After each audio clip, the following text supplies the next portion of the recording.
இது வந்து ஒரு சாலை விபத்து இல்லை, இது தொழிற்சாலை விபத்து. முதல்ல அதை புரிஞ்சுக்கணும்.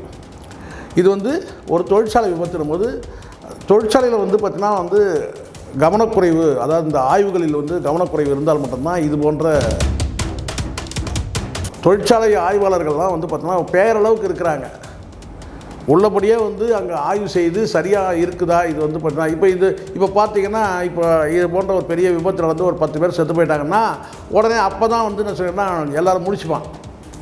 இந்த இன்ஸ்பெக்டர் ஆஃப் பாலிடிக்ஸும் அப்போ தான் போய் தீவிரமாக போய் வந்து அரசு இந்த சுச்சுவேஷனில் நம்ம வந்து பார்த்திங்கன்னா வந்து அரசை வந்து பார்த்திங்கன்னா கை நீட்டி வந்து நீ தப்பு நான் தப்புன்னு இப்போ தான் சொல்லுவோம். நம்ம அதுக்கப்புறம் நம்ம அந்த எளிதாக நம்மளும் கடந்து போயிடும். இந்த சுச்சுவேஷனில் வந்து என்ன சொல்கிறாங்கன்னு கேட்டால் வந்து நிதி கொடுக்கறதுல வந்து பார்த்திங்கன்னா வந்து இவங்க 2 லட்சம் வந்து அரசு அறிவிச்சிருக்கு. அதை வந்து 10 லட்சமாக கொடுக்கணும்னு சொல்லி ஏற்கனவே வந்து கடந்த காலத்தில் வந்து அதிமுக வந்து ஜெயலலிதா அம்மா வந்து கொடுத்துருக்காங்க. அதிமுக கட்சி சார்பாக கொடுத்துருக்குறாங்க, ஆட்சியில் இல்லாத போது கூட. ஆனால் இந்த திமுக அரசு வந்து அதெல்லாம் வந்து செய்யலை. வெறும் வந்து வாயிலேயே வர சொல்லிட்டு உள்ளபடியே வந்து பார்த்திங்கன்னா வந்து திமுக தரப்பில் வந்து எதுவும் வந்து ஈரக்கையை கூட உதற மாதிரி தெரியல.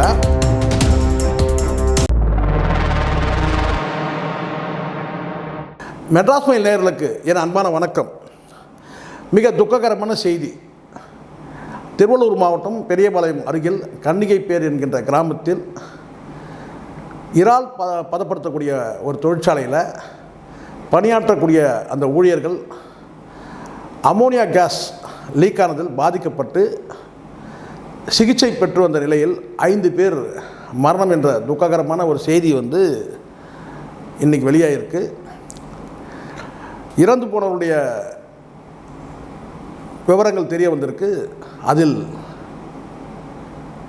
குறிப்பாக பாதிக்கப்பட்டவர்கள் பெரும்பான்மையினர் வந்து வெளி மாநிலத்தில் சேர்ந்தவர்கள், வட இந்திய மாநிலத்தை சார்ந்தவர்கள் பாதிக்கப்பட்டிருக்காங்க. இறந்தவர்களும் அப்படித்தான் 5 பேர் வந்து பார்த்திங்கன்னா வந்து வெளி மாநிலத்தை சார்ந்தவர்கள்ன்ற செய்தி வந்திருக்கு. இறந்து போனால் அங்கே பிரேமலதா அவர்கள் சொன்ன மாதிரி உயிர் தானே. அது வட இந்தியாவாக இருக்கட்டும், தமிழர்களாக இருக்கட்டும், தெலுங்கர்களாக இருக்கட்டும், யார் இருந்தாலும் இறந்து போனவர்கள் வந்து உண்மையிலேயே வந்து பார்த்திங்கன்னா வந்து ரொம்ப அதிர்ச்சியாக இருக்குது. எல்லாருமே வந்து சொற்ப ஊதியத்தில் பணியாற்றக்கூடிய ஊழியர்கள்ன்றது தான் ரொம்ப வருத்தமான ஒரு செய்தி. அந்த சொற்ப ஊதியத்துக்காக வந்து புலம்பெயர்ந்து வந்து இங்கே பணியாற்றக்கூடிய வட இந்திய ஊழியர்கள் இறந்து போயிட்டாங்க. இப்போ அவங்களுடைய உடல் வந்து பார்த்திங்கன்னா வந்து அவங்களுடைய சொந்த மாநிலத்துக்கு அனுப்பப்படுதுன்னு ஒரு தகவல் வந்திருக்கு. உள்ளபடியே நான் வந்து இந்த இடத்துல நான் என்ன சொல்ல வரேன்னா, இந்த ஒரு சம்பவம் நடக்குது, நம்ம அப்படியே கடந்து போயிடும். திடீர்னு வந்து வெடிமருந்து குடோனில் வந்து வெடித்து உயிரிழந்துட்டாங்கன்னு செய்தி வரும். பட்டாசு தொழிற்சாலையில் இறந்துட்டாங்கன்னு செய்தி வரும். இன்னும் பல தொழிற்சாலைகளில் வந்து இந்த மாதிரி இறந்துட்டாங்க, திடீர் விபத்து ஏற்பட்டு இறந்துட்டாங்க. இப்போது சட்டசபையில் கூட எதிர்க்கட்சி வரிசையில் இருக்கக்கூடிய வந்து முன்னாள் அமைச்சர் ஏவா வேலு கூட சொன்னார், விபத்துன்றது வந்து பார்த்திங்கன்னா தற்செயலாக நடக்கக்கூடியது தானே அப்படின்னு சொன்னார்.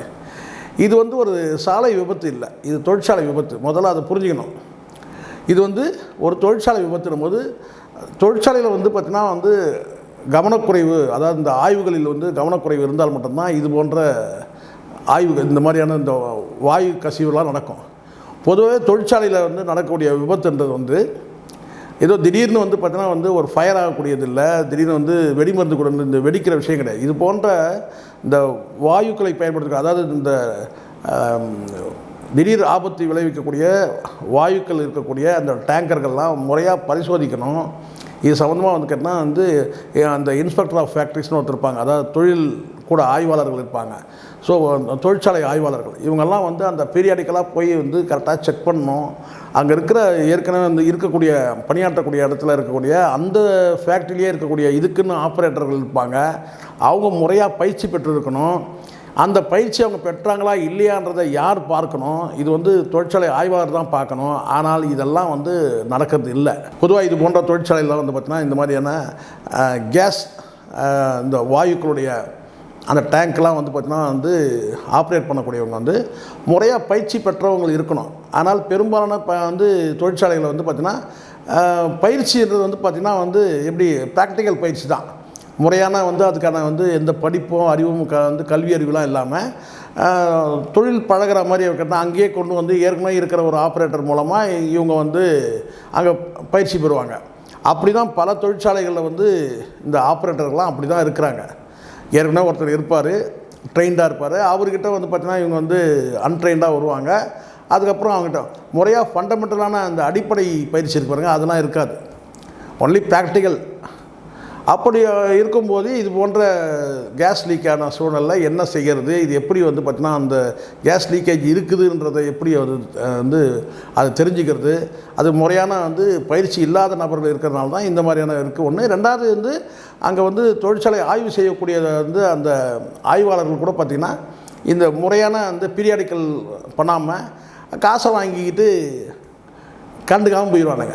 உள்ளே போயிட்டு வந்து பார்த்திங்கன்னா அந்த தொழிற்சாலை ஆய்வாளர் வந்து பார்த்திங்கன்னா அந்த முறைப்படுத்தப்பட்டிருக்கா, முறையான பயிற்சி பெற்றவங்க இருக்கிறாங்களா ஆப்ரேட்டர், அது மட்டுமே இல்லை, ஃபேக்ட்ரி மட்டுமே இல்லை, அங்கே வந்து பார்த்திங்கன்னா எல்லாம் வந்து சரியாக இருக்கான்னு பார்க்குறது ஒன்று இருக்குது, உபகரணங்கள். அதை கடந்து வந்து பயிற்சி பெறக்கூடியவர்களை கூப்பிட்டு வந்து இன்டர்வியூ பண்ணி அவங்க வந்து முறையாக பயிற்சி பெற்றவங்க தானா, இது மாதிரி பேரிடர் காலத்தில் இது மாதிரி என்ன செய்கிறதுன்றதெல்லாம் அவங்க வந்து அங்கே வந்து பயிற்றுவிக்கக்கூடிய அந்த தொழிற்சாலை ஆய்வாளர் வந்து பார்த்திங்கன்னா காசை வாங்கின்னு கிளம்பி போயிடுவான்.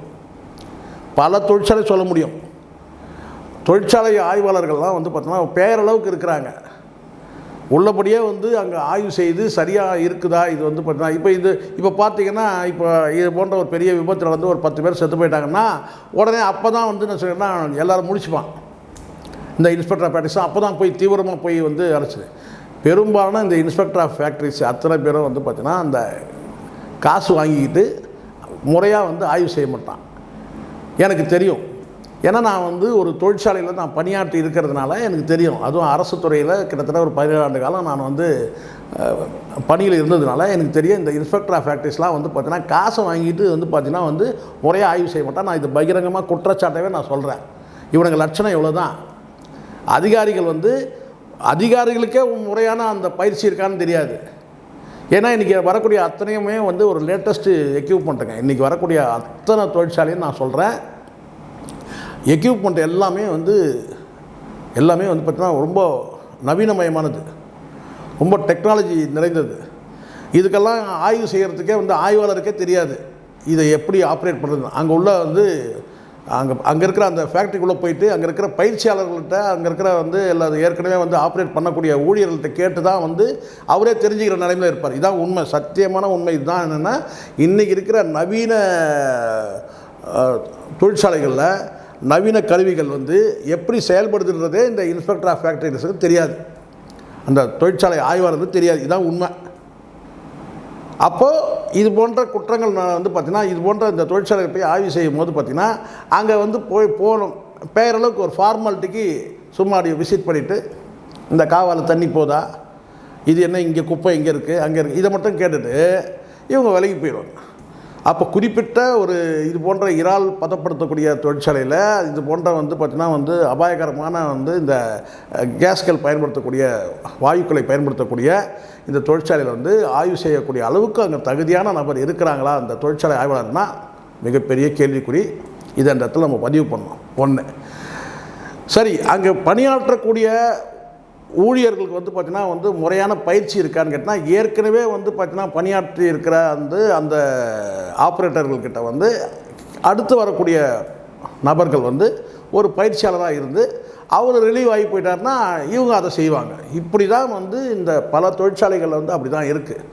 முறைப்படுத்தப்படாத பல தொழிற்சாலைகள் இருக்குது. இதெல்லாம் இப்படி தான் ஒரு 50 பேர் 100 பேர் வேலை செய்யக்கூடிய தொழிற்சாலைகள் ரொம்ப அலட்சியமாக இருப்பாங்க. 500 பேர் 1000 பேர் வேலை செய்கிற இடத்துல ஓரளவுக்கு அங்கே வந்து பார்த்திங்கன்னா வந்து அங்கே கவனம் இருக்கும். ஆனால் ஒரு 50 பேர் 100 பேர் வேலை செய்கிற இடத்துல வந்து பார்த்திங்கன்னா இன்றைக்கி ஒரு ஆப்ரேட்டர் லீவ்னா உடனே என்ன செய்வாங்க, ஏற்கனவே வந்து பார்த்திங்கன்னா வந்து அங்கே வந்து இருக்கக்கூடிய நபர்கள் வேறு துறையில் வேலை செய்கிறவங்கள கூட கொண்டு வந்து இதை ஆன் பண்ணு இதை ஆஃப் பண்ணு, இது என்ன பெரிய விஷயம், இது ஆஃபு இது ஆனு 2 சுவிட்சு தெரிஞ்சால் போதும். அப்படி தான் இருக்குமே தவிர இந்த மாதிரியான வந்து ஒரு பேரிடர் ஏற்பட்டால் அங்கே என்ன அடுத்த கட்டம் என்ன நடவடிக்கை எடுக்கணும் என்ன செய்யணுன்றது தெரியாமல் இருப்பாங்க. இதுக்கு தான் நான் வந்து நீங்கள் வேணால் உங்களுக்கு முடிஞ்சால் உங்களுக்கு நேரம் இருந்தால் நீங்கள் அந்த போபால் அந்த விஷவாயுன்ற அந்த ஒரு திரைப்படமாகவே வந்திருக்கு. போபால் வந்து விஷவாயு அந்த சம்பவம் வந்து 80களில் நடந்தது. அதெல்லாம் வந்து எங்களுக்கு நாங்களே அப்போ சின்ன வயசு ஒரு 10 வயசு தான் அப்போ இருந்த காலகட்டத்தில் வந்து அதெல்லாம் வந்து பல செய்திகள் வந்தது.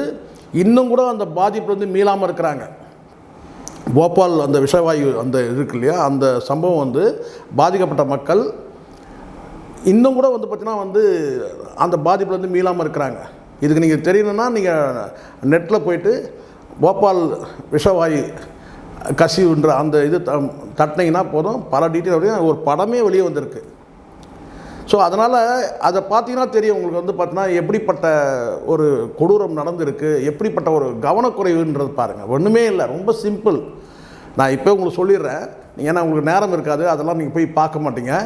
இருந்தாலும் ரொம்ப எளிமையாக சொல்ல கேட்டிங்கன்னா ஒன்றுமே இல்லைங்க. அந்த கேஸ் அந்த பைப் இருக்கு இல்லைங்களா, அது வந்து ரஸ்ட்டு ஃபார்ம் ஆகிருக்கு. அந்த ரஸ்ட்டு ஃபார்ம் ஆனதை வந்து பார்த்திங்கன்னா மெயின்டைன் பண்ணாமல் விட்டுட்டாங்க.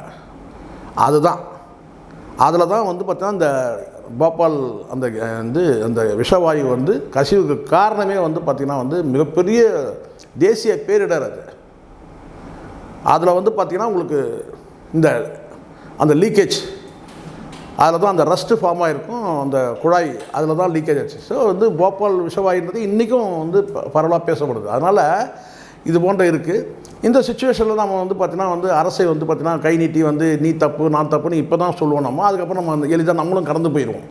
ஆனால் இது போன்ற வந்து உயிர்கள் பலியாகாமல் இருப்பதற்கு இது வந்து மிகப்பெரிய அளவில் நம்ம வந்து பார்த்தீங்கன்னா முன்னெடுப்புகளை எடுக்கணும். ஏன்னா இருக்க நவீனமயமாகும் போது நாம் நவீன வந்து பார்த்திங்கன்னா வந்து இந்த எந்திரங்களை வந்து கையாளும் போது நாமளும் அதுக்கான அந்த அறிவை நம்ம பெறணும், அதுக்கான பயிற்சியை பெறணுன்றது தான் வந்து உண்மை. இந்த சுச்சுவேஷனில் வந்து என்ன சொல்கிறாங்கன்னு கேட்டால் வந்து நிதி கொடுக்கறதுல வந்து பார்த்திங்கன்னா வந்து இவங்க 2 லட்சம் வந்து அரசு அறிவிச்சிருக்கு. அதை வந்து 10 லட்சமாக கொடுக்கணும்னு சொல்லி எதிர்கட்சி தரப்பில் பேசியிருக்கிறாங்க. இது வந்து அரசு அடுத்தது என்ன நடவடிக்கைன்றதை நம்ம பார்த்து தான் நம்ம சொல்ல முடியும். ஏன்னா இப்போ வந்து அவசர காலமாக வந்து 2 லட்ச ரூபா அறிவிச்சிருக்கிறாங்க. அது மேற்கொண்டு கொடுப்பாங்களான்னு இனிமேல் தெரியாது. ஆனால் திமுக தரப்பில் வந்து கேட்டால் 10 லட்சம் கொடுக்கணும்னு அறிவிச்சிருக்கிறாங்க. உள்ளபடியே வந்து பார்த்திங்கன்னா வந்து திமுக தரப்பில் வந்து எதுவும் வந்து ஈரக்கையை கூட உதற மாதிரி தெரியல. ஆனால் வழக்கமாக வந்து பார்த்திங்கன்னா வந்து அதிமுக ஆட்சி இருக்கும்போதெல்லாம் பார்த்திங்கன்னா அதிமுக தரப்பில் அந்த அம்மா வந்து ஆளுங்கட்சியாக இருந்தாலும் எதிர்கட்சியாக இருந்தாலும் ஜெயலலிதா அவர்கள் வந்து பார்த்திங்கன்னா வந்து கட்சி சார்பாக ஒரு தொகையை அறிவிப்பாங்க. ஆனால் அதை வந்து திமுக தரப்பில் வந்து இது வரைக்கும் வந்து அந்த மாதிரி எதுவும் அறிவிக்கவே இல்லை. அவங்க கட்சி சார்பாக கொடுக்கலாமே. பாதிக்கப்பட்ட மக்களுக்கு வந்து ஒரு 5 பேர் இறந்துருக்குறாங்கன்னா ஒரு 10 லட்ச ரூபா வந்து பார்த்தீங்கன்னா கொடுத்தாங்கன்னா ஒரு 50 லட்சம் தானே. அந்த அளவுக்கு நான் திமுக அறக்கட்டளையில் வந்து பணம் இல்லாமையாக இருக்குது. ஒரு 10 லட்சம் அறிவிக்கட்டுமே, அவங்களும் கூட அறிவிக்கலாமே. அரசு தான் கொடுக்கணும், இல்லை அரசு கொடுக்க தான் போகுது, அரசு கொடுக்குது. ஆல்ரெடி 2 லட்சம் அறிவிச்சிருக்கிறாங்க. ஆனால் இவங்க இது வரைக்கும் ஒரு 50,000 கூட கொடுக்கவே இல்லை. திமுக தரப்பில் வந்து ஒரு ஈரக்கையை கூட உதறவே இல்லை. அரசுக்கு கோரிக்கை வைக்கிறதோட சரி, ஏன் ஒரு அரசியல் கட்சி கொடுக்கூடாதா என்ன? ஏற்கனவே வந்து கடந்த காலத்தில் வந்து அதிமுக வந்து ஜெயலலிதா அம்மா வந்து கொடுத்துருக்காங்க, அதிமுக கட்சி சார்பாக கொடுத்துருக்குறாங்க ஆட்சியில் இல்லாத போது கூட. ஆனால் இந்த திமுக அரசு வந்து அதெல்லாம் வந்து செய்யலை. வெறும் வந்து வாயிலேயே வடை சுட்டிட்டு அப்படியே போயிட்டுருக்குறாங்கன்றது தான் உண்மை. இந்த இடத்துல இதை நம்ம சொல்ல வேண்டிய வந்து அவசியம் எதுக்குன்னா, நீங்கள் அரசுக்கு நீங்கள் அறிவுறுத்தும் போது நீங்களும் வந்து பார்த்தீங்கன்னா ஒரு கட்சி வச்சுருக்கீங்க, அந்த கட்சி சார்பாக வந்து பார்த்தீங்கன்னா ஒரு தொகையை அறிவிங்கன்றது தான் என்னுடைய வேண்டுகோள். நன்றி, வணக்கம்.